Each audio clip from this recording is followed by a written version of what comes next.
कहानी की शुरुआत में हमें एक आदमी दिखाया जाता है जिसका नाम डैनी है। उसके गले में एक पट्टा बंधी होती है, बिल्कुल किसी कुत्ते की तरह। डैनी इंसान है, लेकिन उसको बचपन से इस तरह ट्रेन किया गया है कि वो लोगों को मारने वाली मशीन बन चुका है। जब तक डैनी के गले में पट्टा होता है वो बिल्कुल शांत रहता है, लेकिन जैसे ही पट्टा हटा दी जाती है वो अपना होश खो देता है और सामने आने वाले हर इंसान पर हमला कर देता है। सिर्फ एक आदमी है जिसे वो कभी नुकसान नहीं पहुंचाता, उसका मालिक विक्टर। विक्टर एक साहूकार है। जब लोग उसका पैसा वापस नहीं करते तो वो डैनी की लीश हटा देता है। फिर डैनी उन लोगों को बुरी तरह पीता है और मजबूर होकर वो पैसे वापस कर देते हैं। डैनी विक्टर के लिए सबसे खतरनाक काम करता है, लेकिन फिर भी विक्टर उसे बिल्कुल इज्जत नहीं देता। वो डैनी को एक इंसान की तरह नहीं बल्कि एक जानवर की तरह ट्रीट करता है। डैनी को कमरा देने के बजाय एक पिंजरे में बंद करके रखता है। एक दिन लड़ाई के बाद डैनी के सर से खून बह रहा होता है। विक्टर का आदमी उसे बताता है कि डैनी जख्मी है, लेकिन विक्टर उसकी मदद करने के बजाय ठंडे अंदाज में कहता है कि वो खुद अपना जख्म बैंडेज करे। डैनी का दिमाग एक छोटे बच्चे की तरह मासूम है। उसने कभी दुनिया नहीं देखी और पूरी जिंदगी इसी पिंजरे में गुजरी है। एक रात डैनी को अपने पिंजरे में एक किताब मिलती है जिसमें अल्फाबेट और तस्वीरें होती हैं। वो धीरे धीरे पेज पलटकर तस्वीरों को देखता है। फिर अचानक उसकी नज़र पियानो की तस्वीर पर पड़ती है। उस तस्वीर को देखकर डैनी उसे हल्की सी उंगली से छूटा है, जैसे उसका उससे कोई गहरा रिश्ता हो। पियानो वाली तस्वीर देखने के बाद एक रात विक्टर एक औरत को घर लाता है। जब वो उसके पास आने लगता है तभी उस औरत की नज़र नीचे पिंजरे में बंद डैनी पर पड़ती है। एक इंसान को जानवर की तरह बंद देखकर वो डर जाती है, चीखकर वहां से भाग जाती है। विक्टर का मूड खराब हो जाता है और गुस्से में वो डैनी को गालियां देने लगता है, लेकिन डैनी पर इसका कोई असर नहीं होता क्योंकि अब वो सही गलत समझने की हालत में ही नहीं है। अगले दिन विक्टर फिर डैनी को काम पर ले जाता है। इस बार वो एक बॉक्सिंग क्लब पहुंचाते हैं जहां क्लब का मालिक उनका पैसा देने से मना कर देता है और डैनी के सामने एक ताकतवर पहलवान खड़ा कर देता है। लेकिन जब डैनी आसानी से उसके आदमियों को हारा देता है तो पहलवान खुद डरकर लड़ने से मना कर देता है और अपने बॉस को पैसा वापस देने की सलाह देता है। इसके बाद विक्टर डैनी को एक और बहुत ताकतवर आदमी के पास ले जाता है जो उसका कर्जदार है। यह आदमी एक खतरनाक तस्कर है जो मानव तस्करी करता है। उसकी पावर देखकर विक्टर इस बार थोड़ा शराफत से पैसा मांगता है, लेकिन स्मगलर समझ जाता है कि अगर डैनी की पट्टा खुल गई तो सब खत्म हो जाएगा। इसलिए वो अचानक विक्टर को पकड़कर बुरी तरह पीटना शुरू कर देता है। ये सब कुछ डैनी के सामने होता है, लेकिन डैनी कुछ नहीं करता क्योंकि उसके गले में अभी भी पट्टा लगी होती है। स्मगलर अपने आदमियों को विक्टर को मार देने का ऑर्डर देकर वहां से चला जाता है, लेकिन किसी तरह विक्टर अपने आप को छुड़ा लेता है। वो अचानक डैनी की पट्टा हटा देता है और उसे सबको खत्म करने का हुक्म देता है। लीश हटते ही डैनी एक दरिंदे की तरह टूट पड़ता है और सब आदमियों को हरा देता है। उसके बाद विक्टर डैनी को उस जगह ले जाता है जहां स्मगलर अपनी डील कर रहा होता है। डैनी उसे पकड़कर जमीन पर फेंक देता है। अभी तक जो आदमी इतना घमंडी था वो डर के मारे विक्टर से अपनी जान की भीख मांगने लगता है। विक्टर जानता है कि यह आदमी गोल्ड और डायमंड स्मगलिंग में भी शामिल है और अब उसके पास इस आदमी से सब कुछ लेने का मौका है। स्मगलर को हराने के बाद विक्टर उसका बैग खोलता है और उसमें से सोना और हीरे चुरा लेता है। इसी वक्त एक आदमी टॉम भी वहां होता है जो गैर कानूनी फाइट ऑर्गेनाइज करता है। डैनी की फाइटिंग देखकर टॉम बहुत इम्प्रेस हो जाता है, लेकिन विक्टर अभी भी डैनी से बहुत गुस्सा है। उससे लगता है कि जब उसको पीटा जा रहा था तब डैनी बस खड़ा देख रहा था। इसी वक्त विक्टर डैनी को गालियां देता है और कहता है कि वो कभी नहीं बदलेगा, वो हमेशा एक जानवर ही रहेगा। डैनी चुपचाप सब सुनता रहता है। कुछ दिन तक विक्टर डैनी को सजा देता है। वो उसे खाना और पानी तक नहीं देता और डैनी कमजोर हालत में पिंजरे के अंदर बंद रहता है। कुछ दिन बाद विक्टर को फिर किसी से पैसे लेने होते हैं, इसलिए वो डैनी को बाहर निकलता है, लेकिन इस बार वो एक प्लान बनाता है। विक्टर डैनी को समझाता है कि वो पहले अंदर जाकर पैसा मांगेगा। अगर सामने वाला मना करेगा तो विक्टर रिमोट दबाएगा जिससे रेड लाइट जलेगी। जैसे ही रेड लाइट दिखे डैनी को तुरंत अंदर जाकर हमला करना होगा। विक्टर और उसके आदमी अंदर चले जाते हैं और डैनी बाहर खड़ा रेड लाइट का इंतजार करता रहता है। काफी देर गुजर जाती है लेकिन लाइट जलती ही नहीं। तभी डैनी की नज़र पास ही पड़े एक टूटे हुए पियानो पर पड़ती है। यह वही पियानो होता है जिसे उसने कुछ दिन पहले बुक की तस्वीर में देखा था। जैसे ही वो उसके पास जाता है धीरे से उसकी कीज को छूने लगता है। उसी वक्त पीछे से एक आदमी सैम आता है। सैम एक ब्लाइंड पियानो टीचर है जो पियानो रिपेयर भी करता है और वो उस पियानो को ठीक करने आया होता है। सैम डैनी को बुलाता है और उसका नाम पूछता है, लेकिन डैनी कोई जवाब नहीं देता। सैम डैनी से कहता है कि उसे पियानो ठीक करने में मदद चाहिए। वो डैनी को कहता है कि जब भी वो सिग्नल दे डैनी कीज दबाएं। डैनी कीज बजाना शुरू करता है और सैम पीछे से पियानो ट्यून करने लगता है। पियानो बजाते वक्त डैनी को अजीब सी खुशी और सुकून महसूस होता है। उसका दिमाग पूरी तरह उस म्यूजिक में खो जाता है और इसी दौरान वो रेड लाइट के बारे में बिल्कुल भूल जाता है। थोड़ी देर बाद सैम डैनी से कहता है कि उसे टिक टिक की आवाज़ सुनाई दे रही है। ये सुनते ही डैनी का ध्यान अचानक रेड लाइट की तरफ जाता है। वो देखता है कि लाइट ब्लिंक हो रही है। डैनी तुरंत विक्टर की तरफ भागता है, लेकिन तब तक देर हो चुकी होती है। विक्टर को गुंडों ने बुरी तरह पीटकर जख्मी कर दिया होता है। गुस्से में विक्टर डैनी को दोष देता है कि उसने आधे घंटे तक रेड लाइट इग्नोर की। सजा के तौर पर वो डैनी को वापस पिंजरे में बंद कर देता है और सोचता है कि इस बार उसे और सख्त सजा देगा। इसी बीच एक आदमी आकर बताता है कि कोई अमीर शख्स विक्टर से मिलना चाहता है। पहले विक्टर मना करता है, लेकिन जब पता चलता है कि इसमें बहुत पैसा मिल सकता है तो वो तुरंत मिलने के लिए तैयार हो जाता है। यह आदमी टॉम होता है, जो डैनी की फाइट पहले देख चुका था। टॉम विक्टर को बताता है कि वो हर महीने गैर कानूनी अंडरग्राउंड फाइट करवाता है। अगर डैनी जीत गया तो विक्टर को बहुत ज्यादा पैसा मिलेगा, लेकिन इस फाइट का नियम एक ही है, जीतने के लिए विरोधी को मारना पड़ेगा। डैनी से पहले ही गुस्सा विक्टर तुरंत यह ऑफर मान लेता है।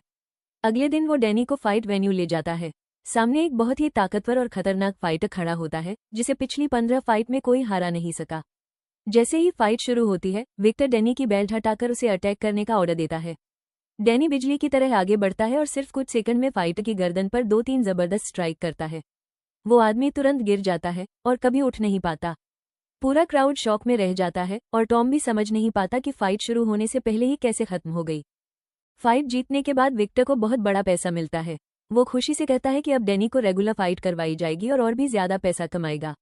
फिर वो डैनी से पूछता है कि रिवॉर्ड में क्या चाहिए। डैनी कुछ देर चुप रहकर सिर्फ एक बात कहता है, मुझे पियानो चाहिए। विक्टर उसका मजाक उड़ाता है और कहता है कि पियानो का क्या करेगा, लेकिन डैनी अपनी बात पर ही रहता है। इसी दौरान अचानक एक ट्रक उनकी कार से टकरा जाता है और गुंडे फायरिंग शुरू कर देते हैं। ये उस गोल्ड स्मगलर के आदमी होते हैं जिसे डैनी ने पहले हराया था। हमले में सब मर जाते हैं, सिर्फ डैनी बचकर निकल जाता है। जख्मी हालत में डैनी भागते हुए सैम के पास पहुंचता है, जहां वो पहले पियानो रिपेयर कर रहा था। डैनी बेहोश होकर गिर जाता है। होश आने पर डैनी खुद को बिस्तर पर पाता है, जो उसके लिए नया और डरावना होता है क्योंकि उसने जिंदगी भर पिंजरे में जमीन पर ही सोना सीखा था। डर के मारे वो बिस्तर के नीचे छिप जाता है। सैम उसका डर समझकर चुपचाप उसके लिए खाना रख देता है।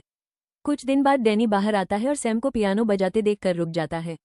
तब सैम की सौतेली बेटी विक्टोरिया भी वहां आती है। डैनी उसे देखकर घबरा जाता है और वापस कमरे में चला जाता है। विक्टोरिया को पता चलता है कि डैनी को म्यूजिक पसंद है, तो वो एक छोटा पियानो उसके कमरे में रखकर चली जाती है। शाम को डैनी पियानो लेकर बाहर आता है। सैम उसे खाने के लिए बिठाता है, लेकिन डैनी जानवर की तरह खाना खाता है। विक्टोरिया उसे सब्र से चम्मच से खाना सिखाती है और डैनी बच्चे की तरह सूप एक ही बार में पी लेता है। इस पर सब हंसने लगते हैं और डैनी भी उनके साथ हंसने लगता है। उस रात जब डैनी सोने जाता है, सैम धीरे से उसके गले की पट्टा उतारने की कोशिश करता है। जब सैम डैनी की पट्टा उतारने की कोशिश करता है, डैनी उसे तुरंत रोक देता है। उसे डर होता है कि पट्टा हटाते ही कहीं वो कंट्रोल खोकर सैम को नुकसान न पहुंचाए। सैम उसे जबरदस्ती नहीं करता और कहता है कि जब डैनी खुद तैयार हो तब पट्टा हटा देना। सैम धीरे धीरे डैनी को नॉर्मल जिंदगी जीना सिखाता है। वो उसे मार्केट ले जाकर लोगों से बात करना और शॉपिंग करना सिखाता है। घर पर खाना बनाना भी सिखाता है। एक दिन डैनी विक्टोरिया को कॉलेज से लेने जाता है, जहां विक्टोरिया उसे आइसक्रीम खिलाती है, सिनेमा ले जाती है और पियानो प्रैक्टिस करवाती है। रात को डैनी को एक फोटो मिलती है जिससे पता चलता है कि विक्टोरिया सैम की सौतेली बेटी है। सैम बताता है कि विक्टोरिया के माता पिता एक एक्सीडेंट में मर गए थे और उस एक्सीडेंट में सैम की आंखों की रोशनी भी चली गई थी। ये सुनकर डैनी को उन दोनों के लिए बहुत दुख होता है। धीरे धीरे डैनी खुद को उनके परिवार का हिस्सा महसूस करने लगता है। एक दिन विक्टोरिया प्यार से डैनी की पट्टा हटाने की कोशिश करती है। पहले डैनी डर जाता है, लेकिन विक्टोरिया समझती है कि यही उसकी आज़ादी का आखिरी कदम है। आखिर डैनी मान जाता है और पट्टा हटाने के बाद कुछ भी बुरा नहीं होता। डैनी समझ जाता है कि अब वो अपने आप पर कंट्रोल कर सकता है। अगले दिन सैम डैनी को मार्केट ले जाता है, लेकिन अचानक गुंडों का एक ग्रुप मार्केट में घुसकर तोड़फोड़ शुरू कर देता है और पूरी जगह पर अफरा तफरी मच जाती है। मार्केट में जब गुंडे तोड़फोड़ करते हैं तो डैनी शांत रहता है। जब वो उस पर हमला करते हैं, डैनी उन्हें एक एक करके हरा देता है। घर आकर सैम पूछता है कि डैनी ने ये सब कैसे किया। तब डैनी पहली बार अपनी पूरी सच्चाई बताता है, कैसे विक्टर ने सालों तक उसे जानवर की तरह रखा और लोगों से पैसे वसूलने के लिए उसे लड़ाया। एक रात सैम डैनी को पियानो रिपेयर के काम पर ले जाया जाता है और बताता है कि जब विक्टोरिया की पढ़ाई खत्म होगी तो वो न्यूयॉर्क वापस चले जाएंगे। डैनी उदास हो जाता है, लेकिन सैम कहता है कि डैनी भी उनके साथ जाएगा क्योंकि अब वो उनके परिवार का हिस्सा है। सैम डैनी को उसकी मेहनत का पैसा भी देता है। पहली बार डैनी खुद के लिए मॉल से कुछ खरीदता है, लेकिन वापस आते वक्त अचानक विक्टर का एक आदमी उसके सामने आ जाता है। वो बताता है कि वो लोग डैनी को हर जगह ढूंढ रहे थे और बॉस उसका इंतजार कर रहा है।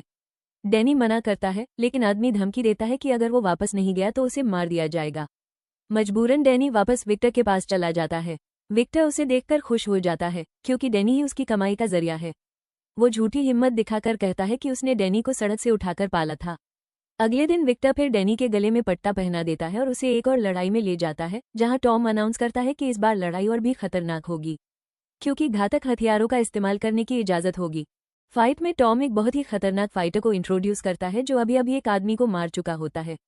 विक्टर को पूरा यकीन होता है कि डैनी आसानी से जीत जाएगा।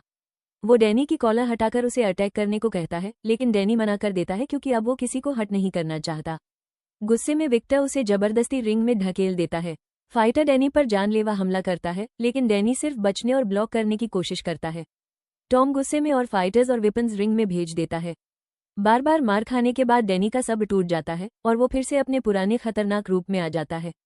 डैनी सब हमलावरों को एक एक करके हारा देता है। विक्टर फिर ऑर्डर देता है कि डैनी उन सबको मार दे क्योंकि रूल्स के मुताबिक तभी पैसा मिलेगा, लेकिन डैनी उन्हें जिंदा छोड़ देता है। इस वजह से विक्टर को कोई पैसा नहीं मिलता और गुस्से में वो अपने आदमियों से डैनी को बुरी तरह पिटवाता है और उसे फिर से पिंजरे में बंद कर देता है। दूसरी तरफ सैम और विक्टोरिया डैनी के गायब होने से बहुत परेशान होते हैं। उन्हें पता नहीं होता कि डैनी दोबारा उसी डर और जुल्म भरी जिंदगी में फंस चुका है। पिंजरे में बंद डैनी अब सिर्फ एक ही चीज चाहता है, सैम और विक्टोरिया के पास वापस जाना। आखिर अपनी ताकत से वो पिंजरा तोड़कर निकल जाता है और सीधा विक्टर के कमरे में जाकर कुछ ढूंढने लगता है। वहां उसे बहुत सारी फोटो मिलती हैं। उनमें से एक फोटो देखकर वो रुक जाता है। फोटो देखते वक्त डैनी को अपनी बचपन की फोटो मिलती है जिसमें वो अपनी मां के साथ खड़ा होता है। बाल होकर वो विक्टर से पूछता है कि अगर उसने डैनी को सड़क से उठाया था तो उसके पास उसकी मां की फोटो कैसे है। विक्टर झूठ बोलता है और कहता है कि डैनी की मां एक प्रोस्टिट्यूट थी और उसके मरने के बाद उसने डैनी को पाला। डैनी समझ जाता है कि विक्टर झूठ बोल रहा है और बिना कुछ कहे वहां से चला जाता है। अगले दिन लड़ाई पर ले जाते वक्त डैनी जानबूझकर कार का एक्सीडेंट कर देता है, पट्टा उतारकर वहां से भाग जाता है और सीधा सैम और विक्टोरिया के पास पहुंचता है। डैनी उन्हें अपनी मां की फोटो दिखाता है। विक्टोरिया फोटो देखकर कहती है कि डैनी की मां एक इज्जतदार औरत लगती है, शायद पियानो टीचर, क्योंकि फोटो में वो पियानो बजाती नजर आ रही है। विक्टोरिया फोटो के बैकग्राउंड से पहचान लेती है कि यह एक ऑडिटोरियम है। तीनों उस जगह जाते हैं जहां एक लाइब्रेरियन बताता है कि डैनी की मां चीन से आई थी और एक बहुत अच्छी पियानो प्लेयर थी। एक दिन वो अचानक गायब हो गई और अपने छोटे बेटे को पीछे छोड़ गई। रात को विक्टोरिया डैनी को तसल्ली देने के लिए वही म्यूजिक पियानो पर बजाती है जो उसकी मां बजाती थी। जैसे ही डैनी वो मेलोडी सुनता है, उसके बचपन की यादें वापस आने लगती हैं। उसे याद आता है कि एक दिन उसकी मां ने अचानक उसे अलमारी के अंदर छुपा दिया था। थोड़ी देर बाद विक्टर अपनी गेंदों के साथ घर में घुस आया। वो पैसा मांग रहा था और कर्ज के बदले डैनी को ले जाना चाहता था। जब डैनी की मां ने रोकने की कोशिश की, विक्टर ने उसे गोली मार दी और छोटे डैनी को जबरदस्ती ले गया। सच में डैनी समझ जाता है कि उसकी जिंदगी बर्बाद करने वाला विक्टर ही है। वो तुरंत सैम और विक्टोरिया को कहता है कि उन्हें जल्दी यहाँ से निकलना होगा क्योंकि विक्टर उन्हें ढूंढ रहा है। उद्धार विक्टर डैनी का पता लगाकर लेता है और अपनी गुंडों को सैम के घर भेज देता है। डैनी तुरंत सैम और विक्टोरिया को अलमारी में छुपा देता है और खुद बाहर जाकर गुंडों का सामना करता है। वो एक एक करके सबको हरा देता है। गुस्से में विक्टर अपना सबसे खतरनाक फाइटर भेजता है। दोनों के बीच बहुत ही ब्रूटल फाइट होती है। डैनी बुरी तरह जख्मी हो जाता है, लेकिन आखिर वो उस फाइटर को मार देता है। अब विक्टर खुद डैनी का सामना करता है और बंदूक से फायरिंग शुरू कर देता है। आखिर वो सैम के घर के पास डैनी को घेर लेता है और कहता है कि डैनी की वजह से लोग मरेंगे। फिर विक्टर एक क्रूर सौदा करता है, अगर डैनी वापस उसके साथ चल जाए तो वो सैम और विक्टोरिया की जान बख्श देगा। दूर खड़े सैम और विक्टोरिया डैनी को हिम्मत देने के लिए मुस्कुराते हैं। विक्टर डैनी के सामने पट्टा लाकर कहता है कि उसकी असली जगह पिंजरा है और अगर डैनी वापस नहीं आया तो वो सैम और विक्टोरिया को मार देगा। उन्हें बचाने के लिए डैनी आगे बढ़ता है, लेकिन अचानक रुककर कहता है कि अब यही उसका घर है। फिर वो विक्टर पर हमला कर देता है और अपने सालों का गुस्सा निकालने लगता है। विक्टर उसे और भड़काने के लिए उसकी मां का जिक्र करता है। डैनी का गुस्सा कंट्रोल से बाहर होने लगता है, तभी सैम उसके सिर पर फ्लावर पॉट मारकर उसे बेहोश कर देता है ताकि वो खुद को रोक सके।